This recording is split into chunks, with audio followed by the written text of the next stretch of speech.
Mr. Ambassador, there has been a long-standing trade going on between Baltimore and Maryland and Brazil. The century ago, when I started on the waterfront, we had the Moore McCormick lines and Lloyd Brasileiro, primarily in Nidomar, for a bit. All of those are gone. But today we have 10 lines which trade between Baltimore and your great country. And they're very important lines. They're very important to this port, and they're very important to continuing the trade that has been so vital to the economic wealth of Maryland. So we hope that next time you come over, we'll have another 10 lines. For all of you, Ambassador Paulo Tarso Flecha de Lima has been Brazil's ambassador extraordinary and plenipotentiary to the United States of America since November of 1993. Before his appointment to the United States, he served as ambassador extraordinary and plenipotentiary to the Court of St. James for 3 years, ambassador extraordinary and plenipotentiary on a special mission for negotiations with the United States on economic and commercial matters of bilateral interest, and as special representative of the Brazilian government for trade negotiations. On leave from the Brazilian Foreign Service, he served as Chief of Staff of the government of the state of Guanabara, Secretary to the Brazilian Embassy in Rome, and as Secretary and Deputy Representative of the Permanent Delegation of Brazil to the Latin American Free Trade Delegation and Association in Montevideo. He began his career in the Brazilian Foreign Service in 1955 after receiving a degree from the Law School of the University of Brazil. He was a member of President Kubitschek's staff from 1956 to 1959 and served as director of the Latin American Free Trade Division in the Ministry of External Relations from 1966 to 68. The next 2 years, he was Deputy Consul General in charge of the trade promotion sector of the Brazilian Consulate General in New York. In 1971, the ambassador was appointed head of the Trade Promotion Department of the Ministry of External Relations. Over the next 13 years, he completely redefined, modernized, and expanded the services provided overseas in support of this activity. In 1984, he was appointed Undersecretary General for Economic and Commercial Affairs, and in 1985, he reached the top post of the Brazilian Diplomatic Service as Secretary General of External Relations. On several occasions, he served as Acting Minister of External Relations. Among his numerous missions abroad, he was a member of the presidential delegations on official visits to Uruguay, Mexico, the Federal Republic of Germany, Japan, Paraguay, Argentina, Chile, France, Portugal, Colombia, the United States, Nigeria, Morocco, Spain, Bolivia, and China. And he was chief executive of President Neves' pre-inaugural trip overseas in 1986. He was born in Belo Horizonte, Minas Gerais, Brazil. Gee, you're young. On July 8, 1933. He is married. His wife's name is Lucia, and they have 5 children and 2 grandchildren. And the ambassador, with all of that background, of course, has received numerous national and foreign decorations. And I think we're really very fortunate to have somebody with that kind of a background in trade to be speaking us at a very important time in this country's development with additional exports and that. And I'm sure that he's going to give us a superb tale tonight. Mr. Ambassador.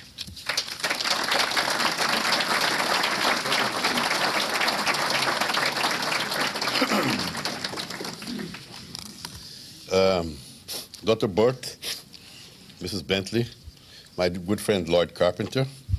I come from the smoking section of the state of Maryland. No? I've come from D.C. It doesn't bother me the fact that you don't allow smoking in this state, because I quit smoking some 20+ years ago. But I must tell you that most of my friends are considering moving to Virginia because of the regulations. you may risk losing some fiscal revenues. And probably the governor will be aware of this. Anyhow, I come also from my previous engagement, my previous commission was in London, and I hope you do not treat me the same way as you treated the Brits in Fort McHenry. At least we know very well of your traditions. We have a lot of respect for the Baltimore traditions and all that it means in terms of the history of this great country. So I feel myself very distinguished to have been invited to this important council, and I feel even more gratified that in spite of the car jam at the highway, which prevented me to be here at the time that Dr. Burt had mentioned to me, I see that there's a very impressive audience. So this is the best prize that a speaker could aspire. Thank you very much indeed. It's a real privilege to be here to share some thoughts with you about Brazil. And in order to convey you a more clear picture of the recent developments in my country, I think it's useful to begin by addressing the most common perceptions and misperceptions that you may have about Brazil. I intend to do so in a very candid, frank, and straightforward way. I believe that after these perceptions are corrected and put into perspective, it will be easier for you to better evaluate the depths of the transformations that have been taking place in my country. It has long been established by philosophy that truth lies in the correspondence between a given reality and the description of it. In the light of this general remark, I would say that Brazil has been a victim of, at best, half-truths. Before passing to this thorny issue, I would like to mention a correct perception. It's true that we are big soccer fans. In the land of the Orioles, I think that you are considering using this beautiful stadium. Why don't you put here a soccer team here? I promise that we would give you a lot of support, and we would persuade most of our major players to come here. And we promise eventually not to repeat the feats of the last 4th of July, in which we tied with the American team. It was actually an act of generous courtesy, because we could have won the team very easily. But since it was the 4th of July, we thought it would be more polite to finalize it in a decorous draw. You see? So it's also true that Carnival in Brazil is a big celebration, but one that lasts only 3 days in the routine of a very hard-working people. Because one of these perceptions is that we live constantly in Carnival atmosphere. It's not true. We work hard, and some of you who have lived in Brazil know that we are productive and laborious people. Having said that, let me start with the first basic question. Let us assume an average citizen who, not being a specialist, only hear about Brazil through the media. What would be his understanding of my country? Well, if he knew that our official language is not Spanish, and that our capital city is not Rio de Janeiro or even Buenos Aires, he would already be well informed enough. Incidentally, for those who are not well informed, our capital is Brasilia since 1960. But the problems go beyond this. In the 70s, we were depicted positively, I must say, as a fast-growing country that nevertheless achieved growth at the price of political repression.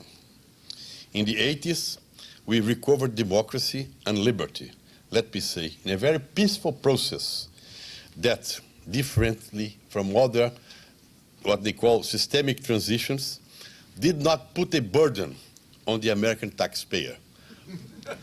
Curiously enough, the emphasis, negative this time, was on the difficulties of the process of economic adjustment. The then emerging Washington consensus seemed to completely disregard that these difficulties were a welcome side effect of democracy. It's so much easier to change an economy without hearing the Congress and society in general?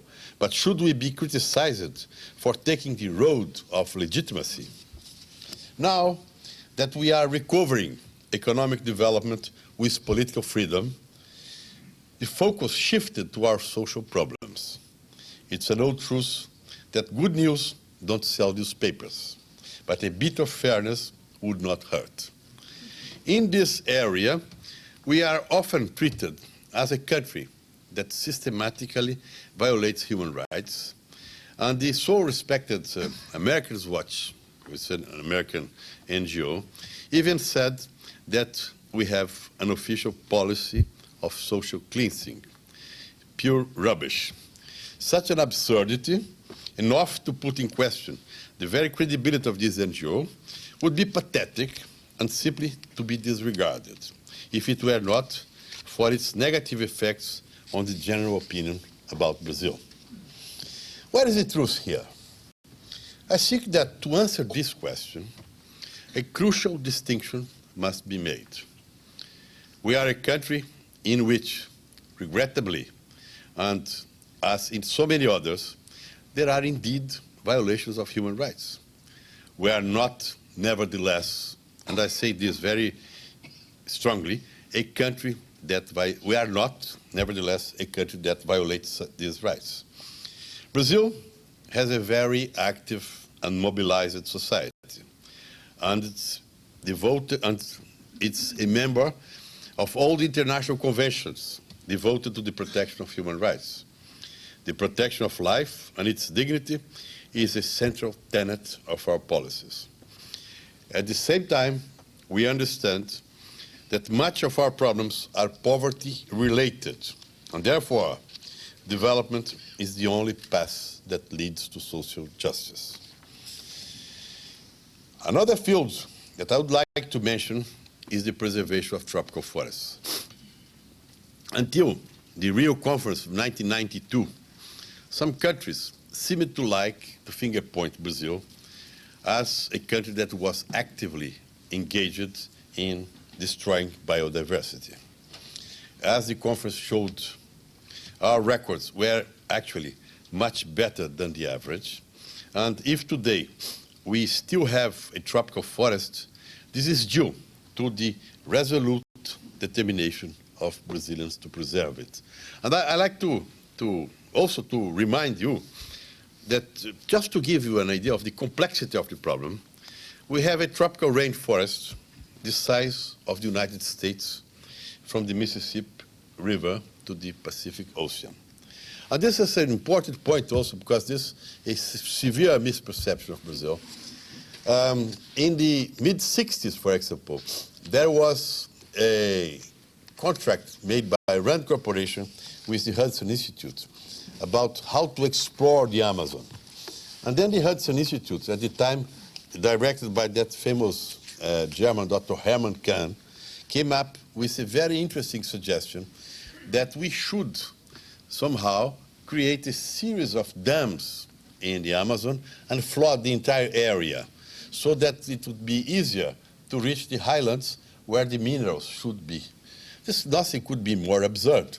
And we Brazilians, we resisted this enormously with a certain degree of cost because this proposition had a certain patronage of the World Bank and of very respected people in the First World. So we had to resist this.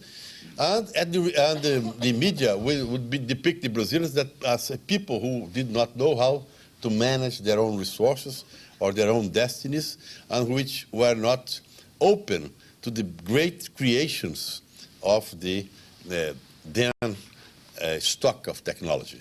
Imagine my face here in front of this very distinguished audience if we had proceeded with this project that came to us as a great contribution of the West to solve our problems. You see?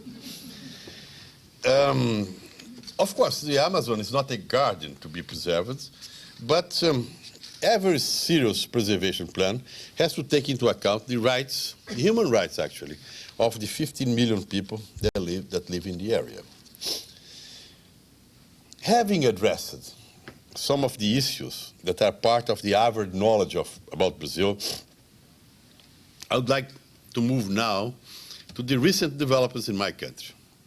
In this context, I will mention three main areas. First, political evolution. Second, economic reforms. And third, relations with the US. Brazil has a long tradition of democracy. In the origins of our independence, we can find the clear influence of the US, and one of our national heroes, who incidentally came from my state and the state of a friend of childhood that I met here, Dr. Márcio Pinheiro, who is a doctor here in Baltimore, we can find the clear influence of the US, and one of our national heroes, Tiradentes, used to be a correspondent of Jefferson. And we became independent precisely thanks to the influence of the American independence in the 18th century. The belief that all men are created equal and with the unalienable rights to life, liberty, and the pursuit of happiness are not only part of the American Declaration of Independence, but are the cornerstone of democratic life. And it's good to remember this here in this wonderful atmosphere of Baltimore, so full of traditions, that really to remember the American Declaration of Independence is a very appropriate recollection. After a long period of authoritarianism during the last 10 years, the Brazilian society was able to consolidate a very broad democratic regime and to strengthen its political institutions. The election of President Fernando Henrique Cardoso last October was a watershed in this evolution. His election, in which he received 53 million votes, opens, this is important to mention that his voting was the double of the second next contender. So in our system that we have two rounds of election, he was elected outright in the first round. And we have in Brazil, we are the second largest democracy in the Western world. The first is the US, and the second is Brazil. We have about 100 million constituents. And with the elections in last October, we had 35,000 candidates for something like 3,500 electoral offices. The mandate that President Cardoso received from the people was very simple: to carry forward the structural transformations necessary to consolidate growth, assure monetary stability, and promote social justice. These are the guidelines that will inspire the next 4 years of his administration. And a series of indexes reveal that the efforts of adjustment from a previously closed economy to an open and competitive model are paying off. It's important for you to keep in mind that we in Brazil, although we are now being more directly exposed to the market forces, we still have a strong state intervention in the economy. These are part of the transformation that we are undertaking, has addresses precisely to this question. And let me stress here that this is not an easy adjustment. We are not talking about the adjustment of a small economy that some might feel tempted to change overnight. Brazil has a very complex and highly industrialized economy. We see GDP above $500 billion, and we see a very strong and diversified private sector.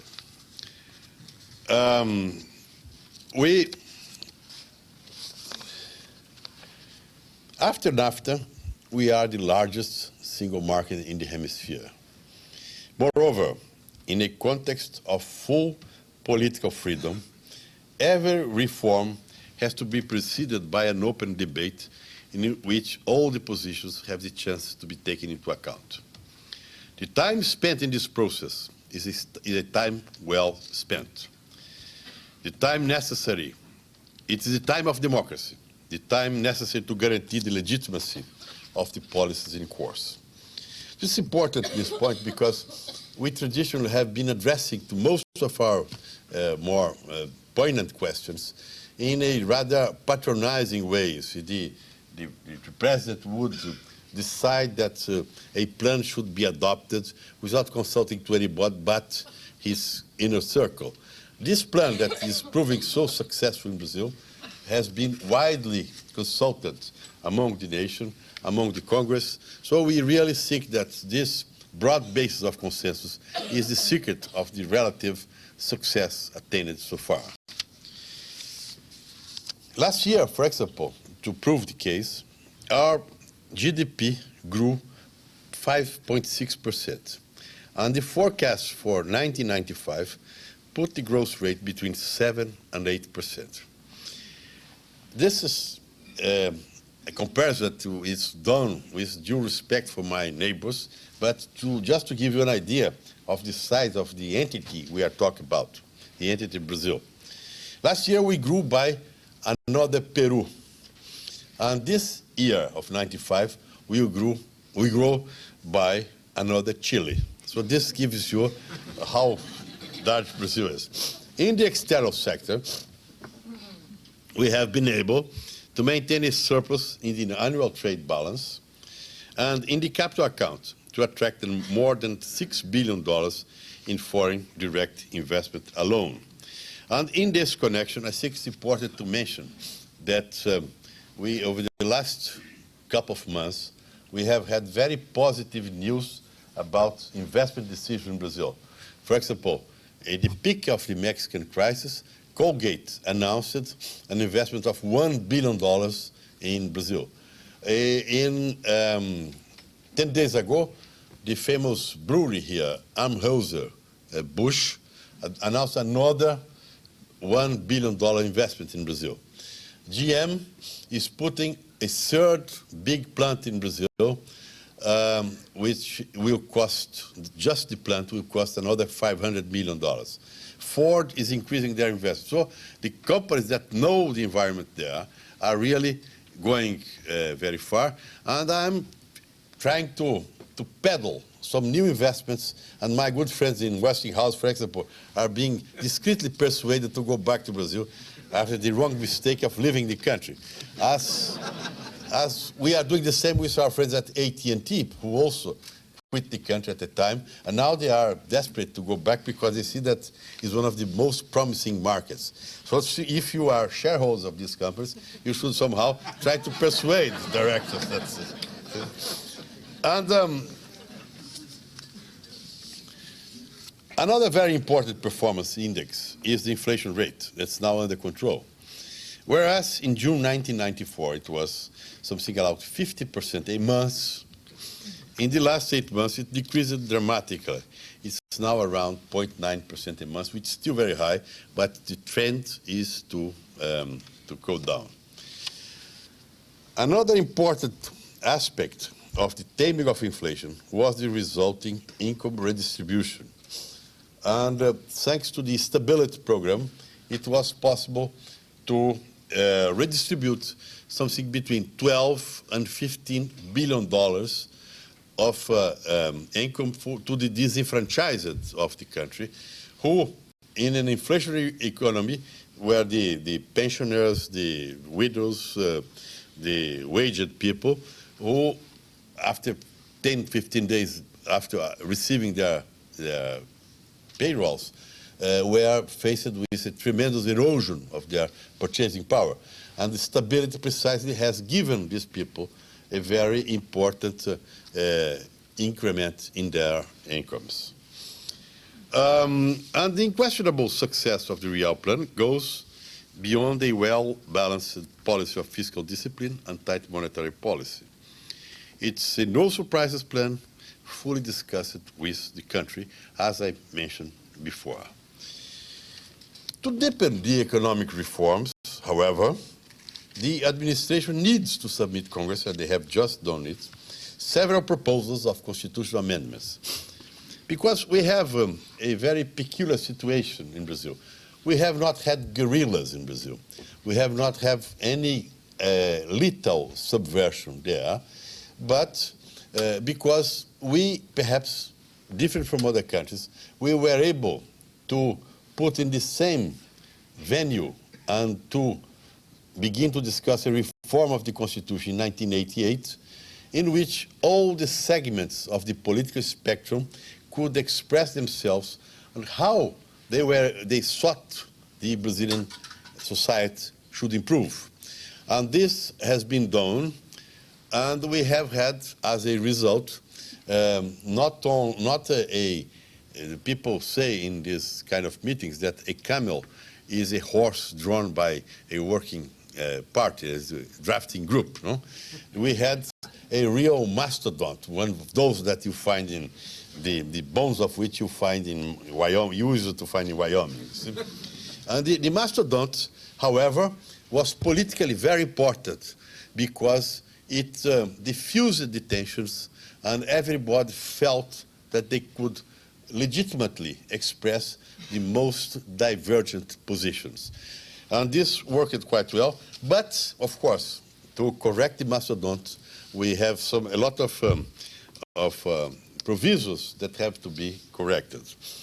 And these provisos go directly in the area of treatment of foreign capital.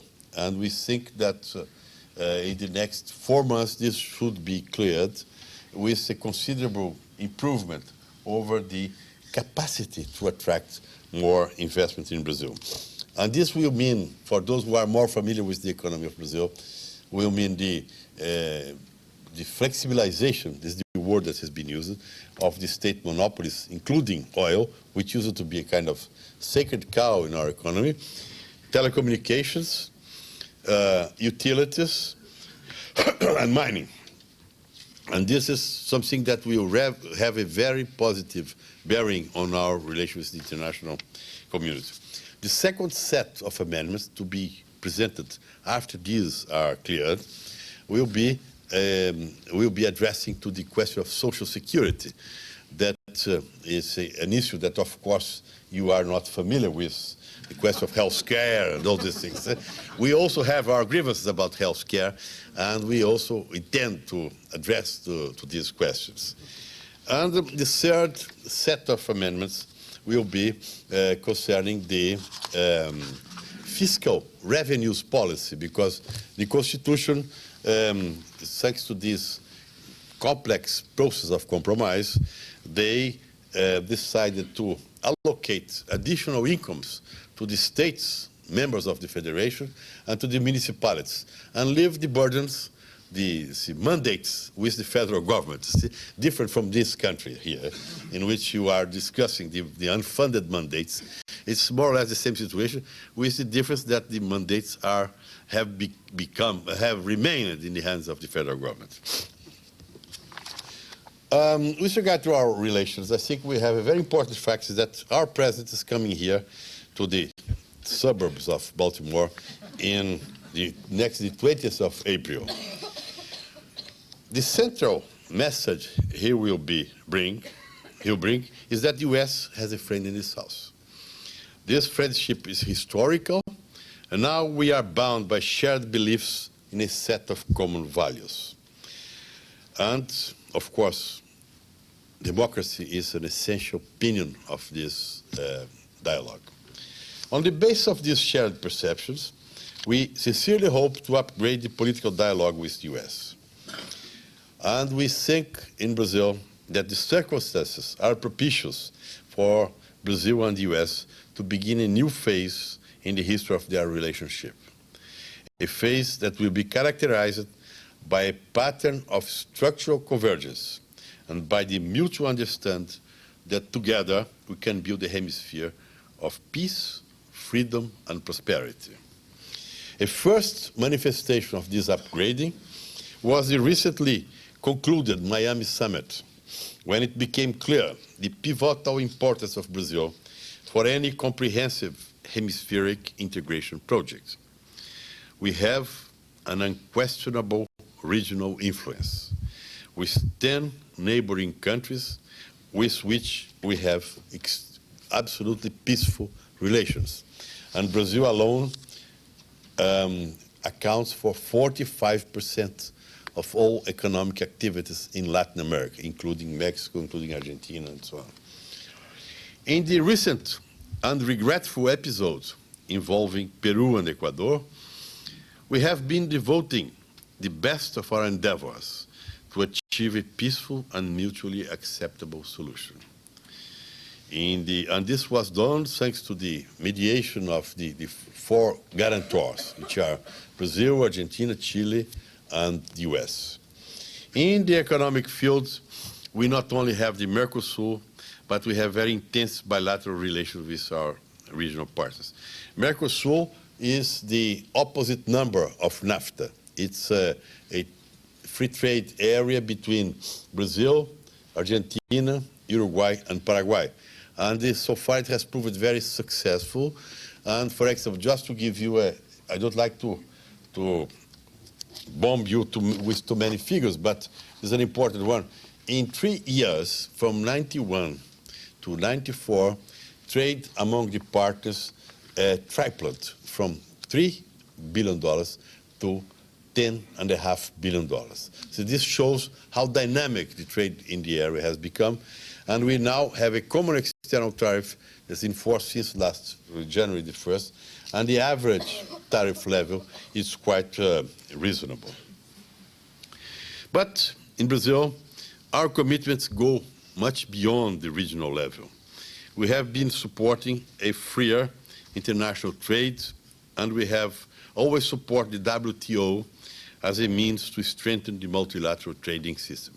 We were the only developing country which took part in the 15 groups of the Uruguay Round. You know that the Uruguay Round was this immense program of reducing trade restrictions in the world, it took 7 years to be completed, and they were divided into 15 groups. The only developing country that had interest in all the 15 groups was Brazil. It shows you how diversified we are and how committed we actually are for international trade and for a multilateral trading system.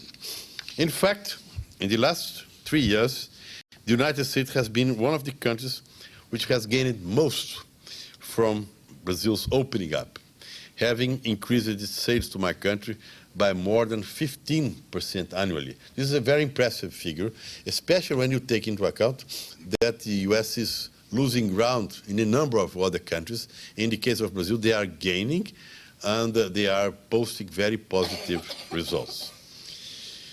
In the political area, we also have been able to eliminate any doubts about our commitment to international peace and non-proliferation of nuclear arms. The decision of the Brazilian Congress to put into force the Tlatelolco Agreement is a signal of our commitment to peace and should pave the way for a more intense cooperation in the area of high technology. And I think that this is an area that should be the focus of your preoccupation about Brazil. And we are, for example, buying radars from Westinghouse, manufactured here in Baltimore, in Brazil, which is an area of high tech. And there is also a great number of other projects that could come to Brazil, provided we are able to reach a stable arrangement with the Americans in the area of the procurement of high-tech goods. I think it's in your interest because in this area, the US is absolutely without competitors in the world today. And I think that you should keep this in mind so that your authorities in the suburb city just next to you should not exert their bureaucratic power to prevent some of your products to get into Brazil under the assumption that we are not signatories of the NPT, for example, which is the Non-Proliferation Treaty. And we are not signatories of the NPT, but we are bound by far more reaching agreements with the International Atomic Energy Agency. We have full scope safeguards for our nuclear program. And the fact that a country has signed the NPT does not mean absolutely nothing. Just have in mind that Iran, Iraq, Korea, all these very gentlemanly countries are signatories of the NPT. And Brazil and the US live a time of mutual rediscovery. Brazil is finally occupying the place it deserves in the American agenda. This rediscovery comes in the context of the need of the U.S. to redefine its role in the world and to search new forms of political alliances. Based on the shared values of democracy and its economic corollary, market economy, the alliance between our two countries is a necessary and inescapable one. Thank you very much indeed, ladies and gentlemen.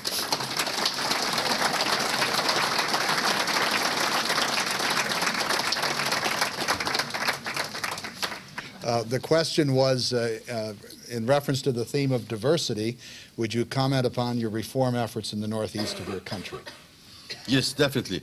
You are right. Brazil, among its most complex imbalances, is the imbalance between the northeast of the country and the southern part of the country. The southern of Brazil, which means Minas Gerais down to Rio Grande do Sul, is an area that could perfectly be compared with any European country in terms of infrastructure, sophistication of services, diversity of production, and so on. And we had the Northeast, in which we have about 1/3 of our population living. And historically, the approach to the Northeast was the fact that they are subject to periodic droughts. So they thought that the approach should be to create dams and to try to create irrigation system. The reality, however, has proven that this was not enough. And in the early 60s, the government changed the policy and passed from a policy of building dams into a policy of addressing the causes of the imbalances, which means poverty and underdevelopment. And then a regional agency was created, which managed a system of tax incentives that used to lure companies from the south of Brazil to invest in Northeast in order to create jobs and to increase the level of prosperity in the area. I must be very candid with you. Had we not had the SUDINE, which is the executive agency in the area, probably the situation of the Northeast would have been untenable, and probably we would have a split of Brazil because the social tensions would be unbearable. SUDINE has given a great contribution to this. Of course, it's not the final, it's not the enough solution, but it's the best solution that so far we have been able to put up to address these very poignant questions. Since you mentioned the possibility of some negative aspects of Brazil, the question was, would you comment upon the theme of violence against women as a social problem in Brazil? First of all, I have to thank you for your welcome wishes. And I hope that tonight when I have dinner with Dr. Burt, I'll be able to have some crab meat cake, which I think is a specialty here. And I'll try to see if the crab meat cake here is better than the one I have in Washington. Second, with regard to your question, which is a very appropriate question, indeed, we are very scarcely presented in your media. See? And when the presentation appears, it's normally rather negative. I think we are not different from other countries in terms of rate of violence.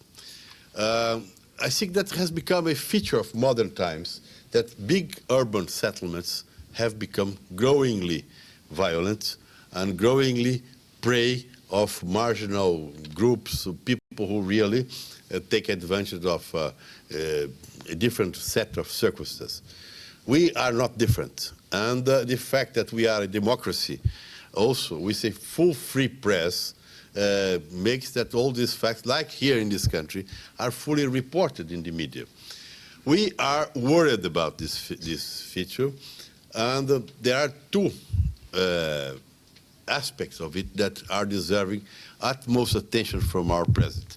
The first one, of course, is an improvement in the system of legal management, in the sense that police action and to improve the quality of the judicial system. This is a great preoccupation in Brazil.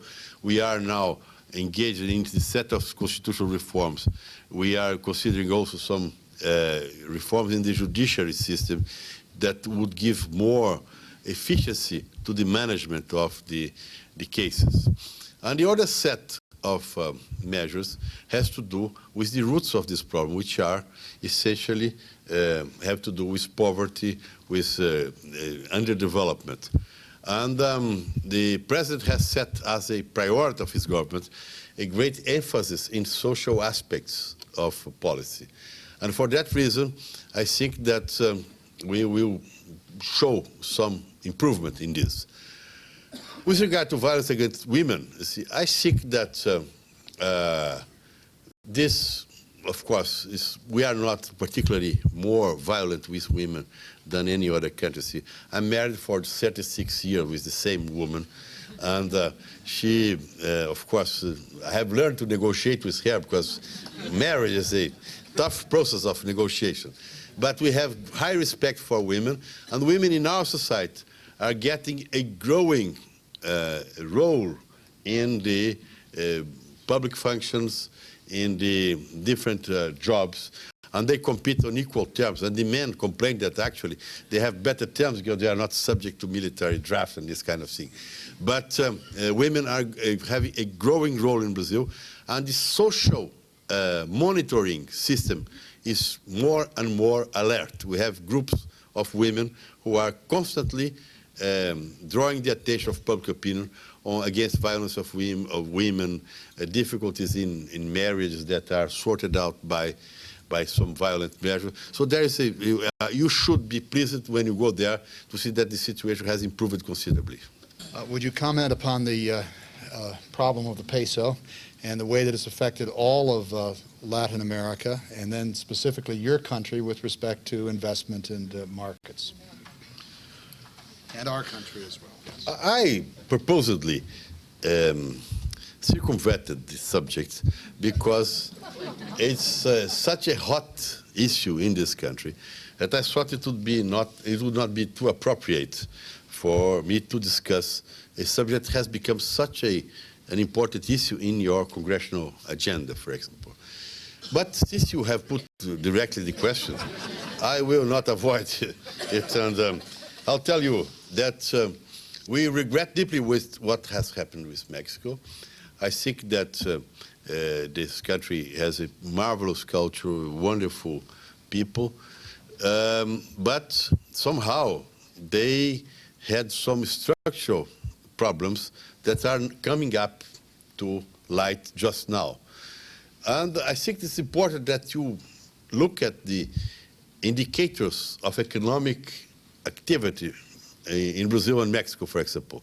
I did not want to comment this, but since you, it would not be delicate, and I apologize if I'm trespassing the limits of diplomatic adequacy. I think that there are a set of differences between Brazil and the rest of Latin America. We have comfortable reserve position. We have been able, in the peak of the crisis, to keep attracting new investments in Brazil. We have, for example, had in '94 a positive result in our fiscal accounts of something like $10 billion, which means 2% of the GNP was the surplus in our fiscal accounts, and Mexico instead had 10% of the GNP as a deficit in the fiscal accounts. We have a trade surplus, a structural trade surplus over the last, 20 years, and last year we had a trade surplus of $12 billion. So we had a set of different indicators that point towards a more robust situation in the case of Brazil.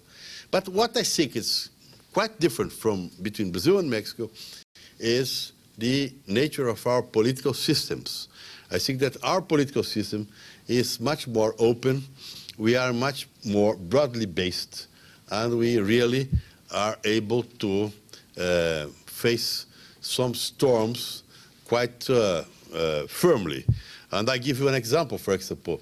We were the first country in the Western world to be able to impeach a president who had been elected legitimately. And the Congress adopted these impeachment procedures, and nothing happened. And the institutions worked perfectly, and it was possible to sort out a major crisis within the limits of democratic operation. So I think these are the differences that we have. About the possible consequence on Brazil, I must say that yesterday we adjusted a set of new rules on exchange policy. And the rules were precisely adopted to avoid the occurrence of a situation similar to that of Mexico. Because Mexico had a peso pegged fixedly against the US dollar.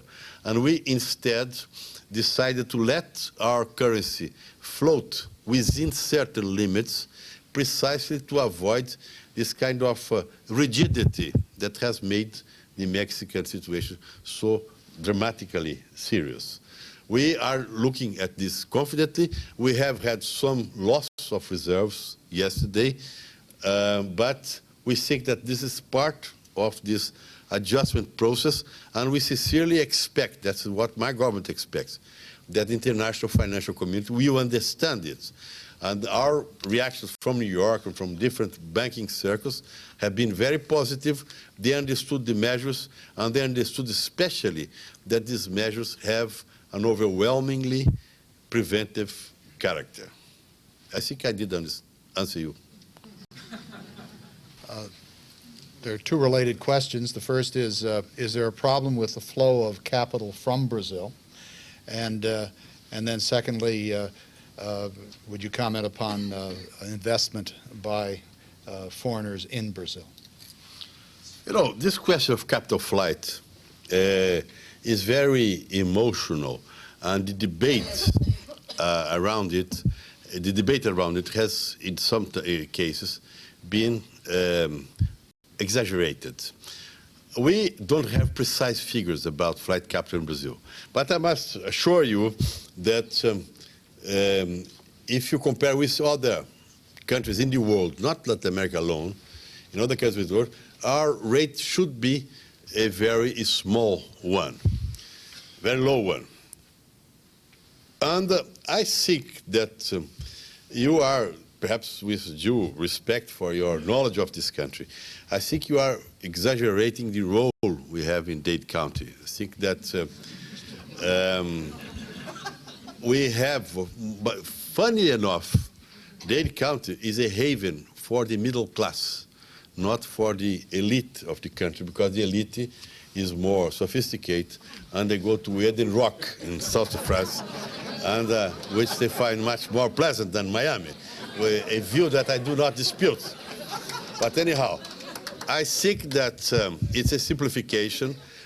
Yes, we do have a very strong presence in Miami, a very welcome presence indeed. I've been to Miami a number of times.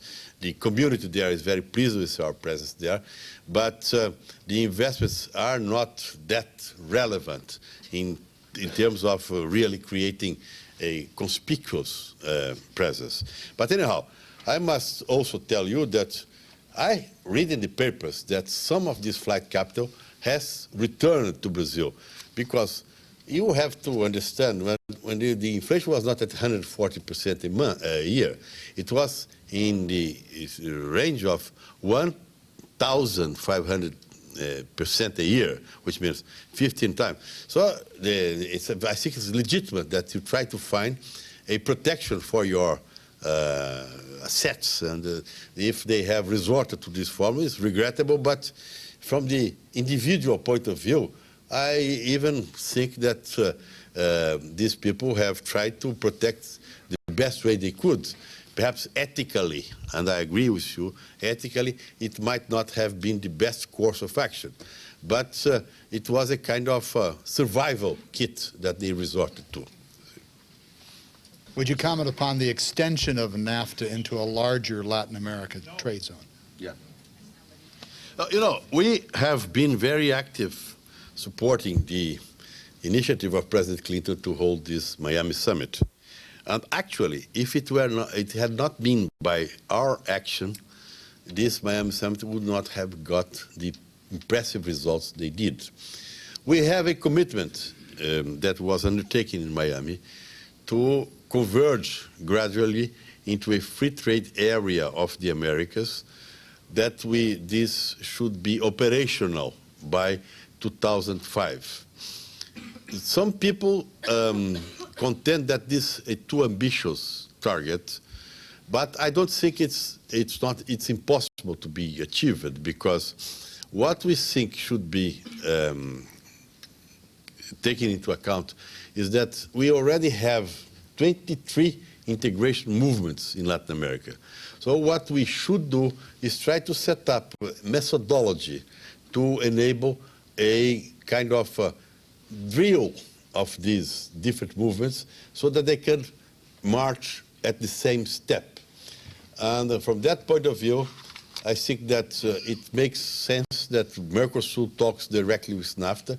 We don't think that NAFTA will be the sole solution for the free trade area of the Americas, but we think that all the movements should be encouraged to proceed in a convergent objective. And this is what we think we should do. We already, last Monday, the State Department has proposed the creation of a review group to follow up on the Miami results.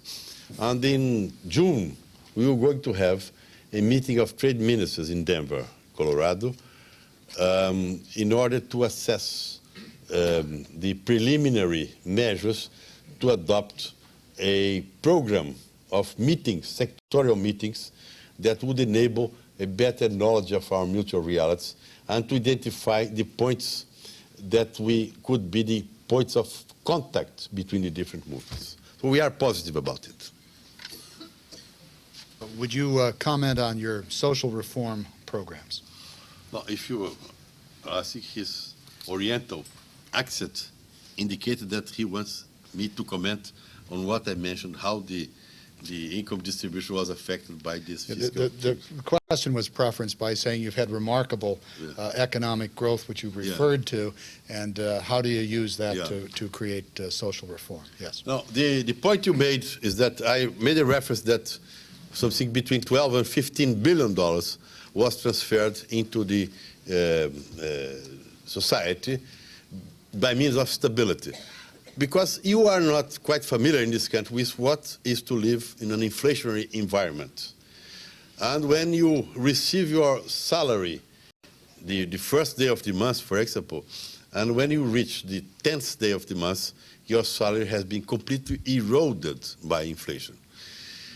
When you reach an environment of stability, you have your salary the first of the month, even though it may not be very high, but at least its purchasing power is not compromised by the effect of inflation. And this effect alone has had as a consequence the transfer of $15 billion into the world of the disenfranchised, who are precisely the people who most suffered from inflation. So this is a very important social consequence of our economic program. The questioner is with Amnesty International. His specific concern is with the plight of street children in Brazil. And the general question is, how are you dealing with the problem? The specific last question was, are you considering transferring authority in these kinds of matters from the state to the federal level? And there is the implication of governmental involvement in a particular massacre. Yeah, first of all, this was a most regrettable incident that we gave ample explanations to the world media about what had happened, that in no way implied any kind of responsibility by the government, not only the federal government or the state government. It was an act of vengeance by some people who happen to have links with the police, and they are being prosecuted in Brazil.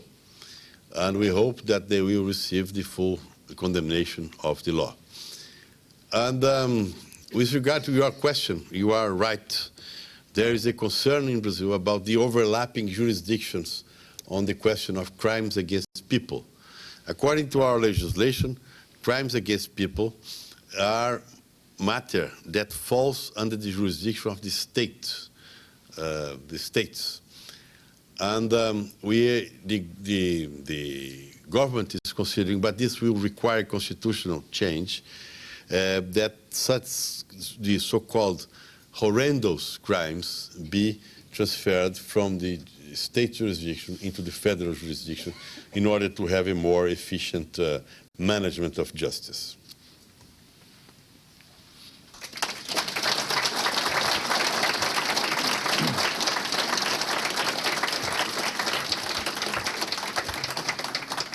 Well, you certainly have given us a large number of images of Brazil. And Herman Kahn's most famous book, of course, was Thinking the Impossible on thermonuclear war. And this adds to the examples of thinking the impossible, which that very interesting figure Herman Kahn has come up with. The flooding of the Amazon Valley will remain etched in my memory, I think. And I'm glad the last question was on your heroic efforts with respect to Brasilia, because we're reminded, of course, that a variety of societies deal with a great range of questions, as the questions have brought out, all engaged in trying to create a society which, in its own way, brings happiness to its citizens. And in that quest, we certainly wish you and your country the very best. And thank you for a marvelous evening. Thank you very much. Thank you, Elizabeth.